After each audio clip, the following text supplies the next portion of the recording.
છોકરાઓ છે ને આજકાલના એ ભાઈ બહેનની રિસ્પેક્ટ કરતા ભૂલી ગયા છે. હાવ કા હવે છોકરાએ શું કર્યું તારું? શું છે આવું હોય? હાવ આમ જો આ સ્ટોરીમાં ભાઈ બહેનના ફોટા છે અને એકબીજાને ચીબલી ચીબલી લખે છે. એવું ના હોય, બતાવ મને શું છે, બતાવ. આમ જો જો શું લખ્યું, ચીબલી. એ ચીબલી નથી. આ તને કોણ આવું અંગ્રેજી શીખવા? એ સિબલિંગ છે, સિબલિંગ. સિબલિંગ એટલે ભાઈ બેન થાય અંગ્રેજીમાં. હે પ્રભુ, હે હરિ રામ કૃષ્ણ એ ચશ્મા પહેર, ચશ્મા પહેર એટલે હરખું દેખાય. ચશ્મા પહેર. હવે વાંચ.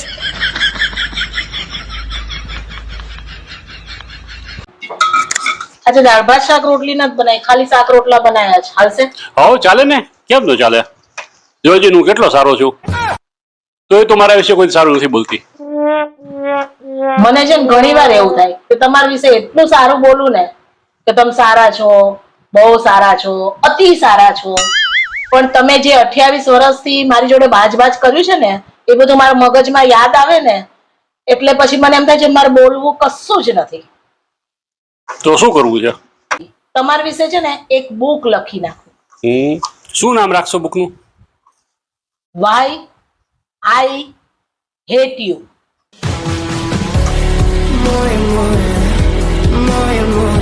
આ તે ઓલો છાપામાં સુવિચાર વાંચ્યો? શું?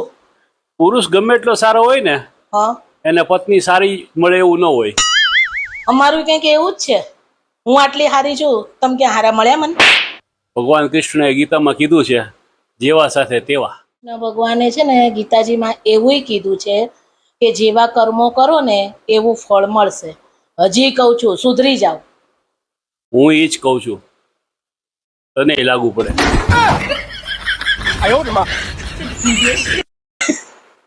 આ તું શું ફોનમાં મોઢું રાખીને એકલી એકલી ઈચ્છા રાખે? શું છે? મને કે મારે હસવું છે. મારા વિડીયો જોઈને અને બધા હસે છે ને એ હસું છું હું, કે કેટલો આનંદ કરે છે મારા વિડીયો જોઈને બધાય.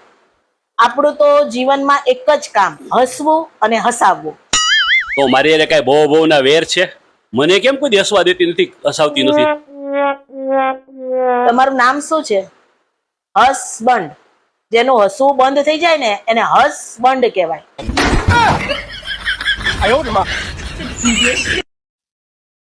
આ શું કરસ તું? રસોઈ બનાવું છું. આવ્યા બારગામ થી તે દી રસોઈ જ કરી રાખી છે. આ ઘર જો કેટલું અસ્તવ્યસ્ત રેડ બફેટ પડ્યું છે, એની ઉપર જરા ધ્યાન આપ. હે ભગવાન, મને એક છે ને જાદુઈ ચિરાગ આપી દે એટલે હું કહું ને એટલા કામ બધાય કર્યા રાખે. 2 હાથ છે મારે. હો, એવો એક ચિરાગ છે ને, તને 28 વર્ષ પહેલા મારા નામનો આપી દીધો છે. બીજી વાર ન મળે હો આવો ચિરાગ, એક જ વાર મળે જિંદગીમાં.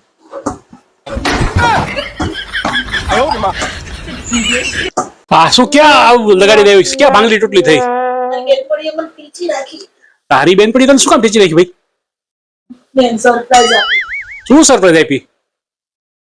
હવે છે ને એને બહુ સરપ્રાઈઝ ગમે એટલે મેં એને ઘરે જઈને એમ કીધું કે હાલ મારી એક્ટિવા વાહે બેહી જા, સરપ્રાઈઝ આપું તને. હા તો એ બિચારી બેહી ગઈ. એને મને કીધું ખરા કે તાર બનેવી ઘરે જમવા આવે છે અને રસોઈ બની નથી. તો મેં ના તને સરપ્રાઈઝ આપું, હાલ ને બેહી જા.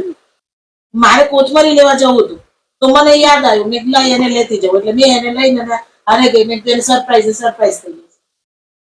મને શી ખબર કે નહીં ગમે સરપ્રાઈઝ. મેં કીધું ને કે કોથમરી લેવા જવું હતું ને એટલે તને સરપ્રાઈઝ આપી. તો હું નીચે ઉતરી અને એક્ટિવા મને સ્ટેન્ડ ઉપર ના કરવા દીધું, મને ટીચી નાખી. આમાં ટીચી નાખે ને તને કોઈ આવી સરપ્રાઈઝ હોય? સાહેબ, હમણાં 6 મહિના આપણે બહાર ફરવા હરવાનું બંધ હો. હમણાં નથી જવું ક્યાંય. શું થયું? અરે નીચે જેમ ઇન્કમટેક્સ વાળા હોય ને એમ ઉપર ચિત્રગુપ્તના ચોપડા હોય અને એના ચોપડામાં જો આપણું નામ લખાઈ જશે ને તો ઉપાધિ થઈ જશે. એમાં શું ઉપાધિ થઈ જાય?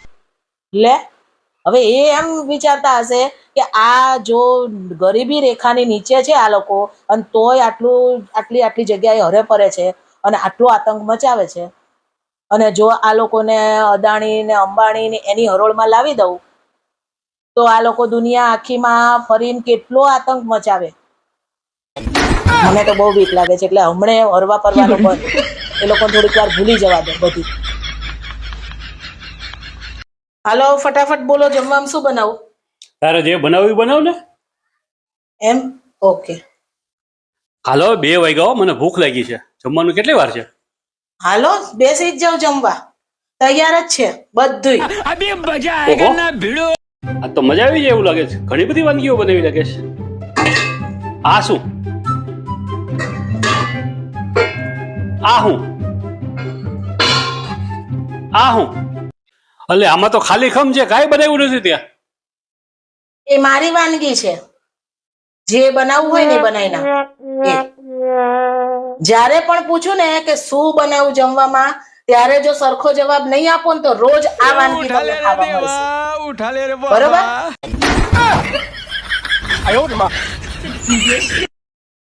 આપણે ઓલી બાજુમાં સંગીતાબેન રહે છે ને, હા એ આજ હરિદ્વાર ગયા તો મને પૂછવા આવ્યા હતા. હા, શું પૂછવા? મને કે તમે હરિદ્વાર ગયા ત્યારે કઈ દિશામાં મોઢું રાખીને અને તમે ગંગાજીમાં સ્નાન કર્યું હતું?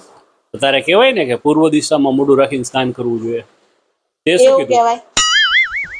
મેં તો એવું કીધું કે જે બાજુ થેલા રાખો ને એ દિશામાં મોઢું રાખીને અને સ્નાન કરજો. ચડાવ બધાને ગિહલાન માર્ગે ચડાવ તું તારે. તો સાચી જ વાત છે. આજે કેમ એટલી બધી રસોઈમાં વાર લાગી? ક્યાં ગયા હતા? અરે ભાઈ, ડોક્ટરે મને ફૂલ બોડી ચેકઅપ કરાવવાનું કીધું હતું, તો આખો રિપોર્ટ કરાવવા ગઈ હતી. કેટલા રિપોર્ટ કરાયા, સીટી સ્કેન કરાયું ને ઓલું કંઈક કાળું ધોળું ન દેખાય એવું કંઈક પેલું એક્સરે કરાયો ને અરે પાણી પીવડાવીને ઠડ કાઢી નાખ્યું અને સોનોગ્રાફી કરી અને બીજું કંઈક કર્યું હતું, ઓલું શું કે એને કંઈક નામે નથી આવડતું. કેટલા રિપોર્ટ કરાયા. ઓહો, જાજા બધા રિપોર્ટ કરાવી નાખ્યા. તો આરવાર પોસ્ટમોર્ટમ નો રિપોર્ટ કરાવી લેવો હતો ને. તમે તો એ જ રાહ જોવો છો, પણ ભગવાન તમારી ઈચ્છા એટલી જલ્દી નહીં પૂરી કરે.